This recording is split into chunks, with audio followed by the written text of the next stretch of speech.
Өзбекстаннан Ақжолтай жаңалық жеткізген Аслан Қаженов қазір Монголияда. Онда санаулы сағаттардан кейін бокстан Азия чемпионаты басталады. Бұл додадан да жақсы жаңалық күтеміз. Азия үздіктері Ұлан Батырға жиналды, әсіресе ел намысын қорғайтын қыз-жігіттерге үміт зор.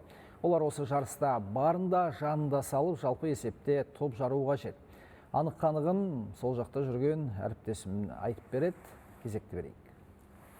Еліміздің ең үздік боксшылары Монголияға аттанды. Мен қазір Монголия астанасы Ұлан Батыр қаласындамын және дәл осы жерде бүгін бокстан Азия чемпионаты басталады. Бұл жылдың басты жарыстарының бірі және менің ту сыртымда тұрған қонақ үйде қазір 20-дан астам елден жиналған былғары қолғап шеберлері орналасқан. Оның ішінде қазақстандық қыз-жігіттер де бар. Бас аяғы 20 боксшымыз дәл осы құрлықтық додаға қатысады. Елдос Сайдалин осы қыздар құрамасын жаттықтыратын және Нұржан Насанов ерлер құрамасын жаттықтыратын Азия чемпионатына тыңғылықты дайындалды. Бірер жаттығу жиынын өткізді, тіпті бірлескен жаттығу жиындарын өткізді басқа елдермен бірге.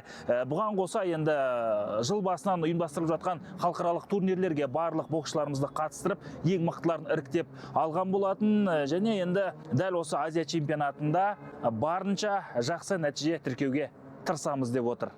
Сол 10 баламен Ұлан Батырға келдік. 2 күн, 3 күн болды келгенімізге. Адаптация деген сияқты, адаптация, акклиматизациядан өттік. Настрой жақсы, енді командада 6 чемпион мира бар, әлем чемпионы. Енді мен үшін ол бірінші үлкен жарысым. Алла қаласа бәрі жақсы болады деп ойлаймын.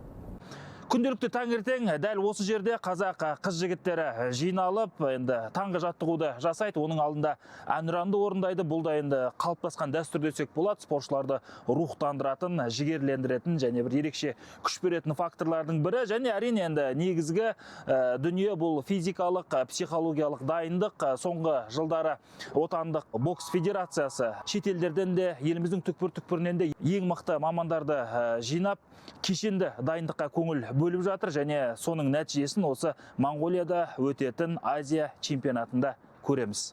Дайындығымыз өте керемет, жақсы спаррингтер болды. Енді Алла қаласа 3 күні бокс бастаймыз. Енді өзбек боксшымен, Иордания боксшы боксшысы 31 күні ұтқанымен мен шығамын Алла қаласа. Бұған дейін Монголия елінде болғанбыз. 2019 жылы Азия чемпионаты болған жастар арасында. Сол жерде Азия чемпионаттан кеткенбіз. Алла қаласа тура солай. Азия чемпионы болып, командалық есепте бірінші орын алып, қайтамыз деген мақсатымыз бар.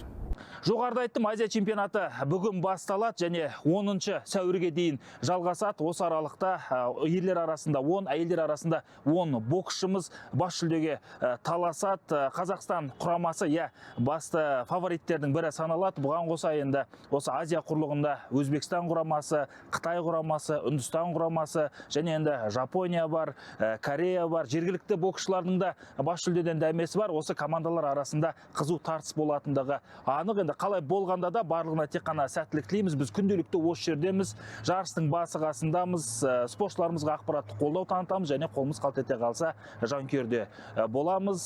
Барлығына тек қана жеңіс тілейміз. Аслан Қаженов, 24 KZ, Монголия, Ұлан Батыр қаласы.